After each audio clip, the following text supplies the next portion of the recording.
We are currently in a weird state with Stardew Valley. We are either waiting for the 1.5 update on mobile, or we are waiting for the Haunted Chocolatier, and neither of those have a release date. So now what? Luckily for us, there are a couple really good games that we can play for now. Stick around for the awesome bonus entry at the end.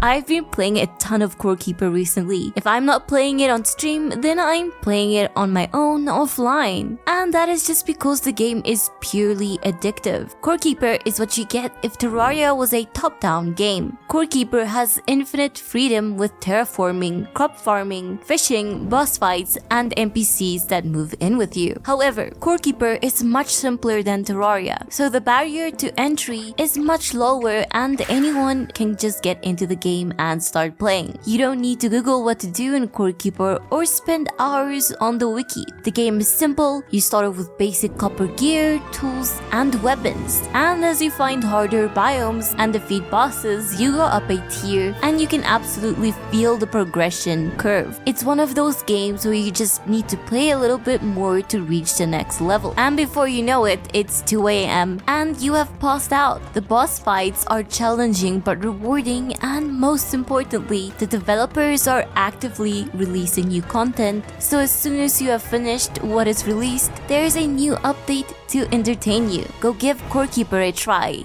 You won't regret it. Rune Factory is a very interesting game. Imagine Stardew Valley but as a JRPG. There are many townspeople who you can befriend and even marry, and some of the dialogue in the game is actually voice acted, which is pretty cool if you ask me. Naturally, you will be able to grow and harvest crops. However, the farming mechanisms in this game are much more robust than in other farming simulators. There are many factors that can improve the quality of your crops, like harvesting methods, soil quality, and even seed levels. This game is perfect for people who love to micro-optimize everything to get the best possible results. The quality of your crops will even improve the food that you make, which is surprisingly important because combat in this game is very comprehensive. The combat is more like an action RPG game. You can dodge enemy attacks, combo your own attacks, or just button mash and win with higher stats. If you like games with good combat systems, then this game is perfect for you. The game was just released on Steam, but you can also play it on the Switch.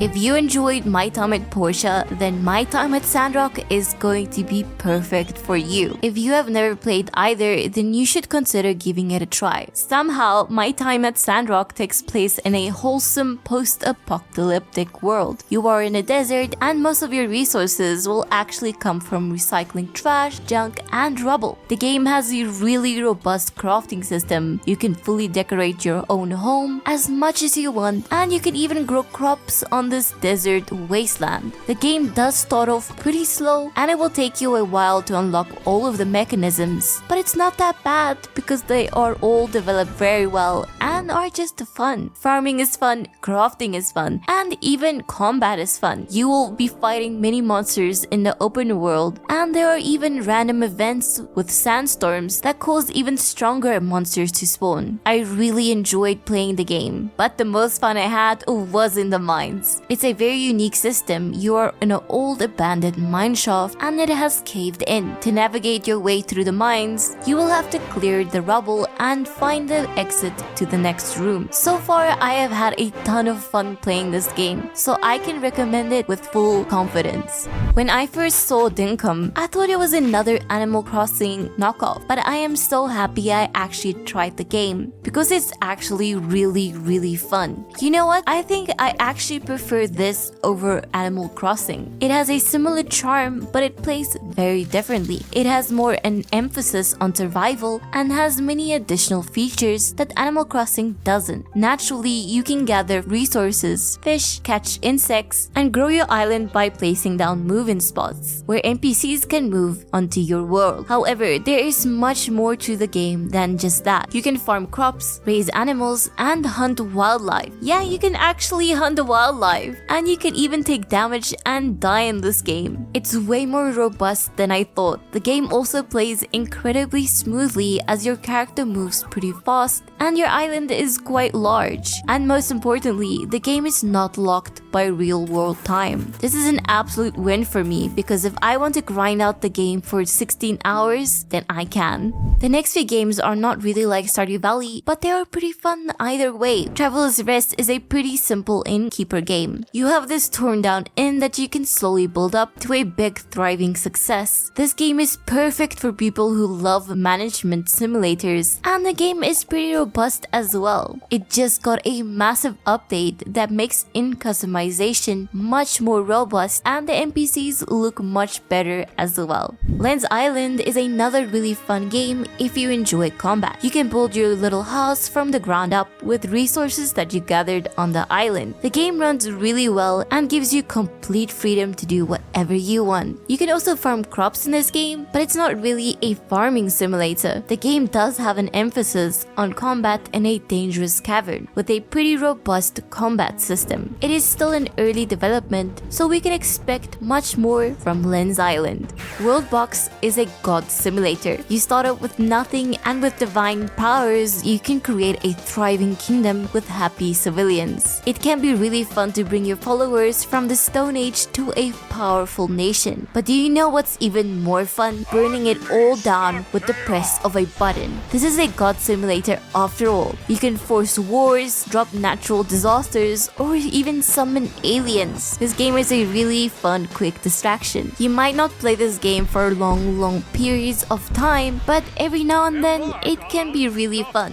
Bonus time. While this 1.5 update and Haunted Chocolatier might be far away, Coral Island is right around the corner. Coral Island will be released on Steam on the 11th of October of this year. And guys, I've been playing the game in alpha and it's been really fun. It's basically Stardew but with higher definition graphics and a few extra features. But it all works really well together and it's really fun. And at the end of the day, that is the most important thing. Befriend the townspeople, grow crops, tend to your animals, dive into the depths of the mines, and save the coral reefs with the diving mechanisms. Coral Island basically has everything we love from Stardew Valley with a fresh coat of paint and its own uniqueness. As soon as the NDA is lifted, I will be making some more videos on this game so you can decide if you like it before you buy it. But I can already predict that it's going to be a great game. Thanks for watching this video. Are you going to give any of these games a try? If so, let me know in the comments below. But for now, I will see you in the next video.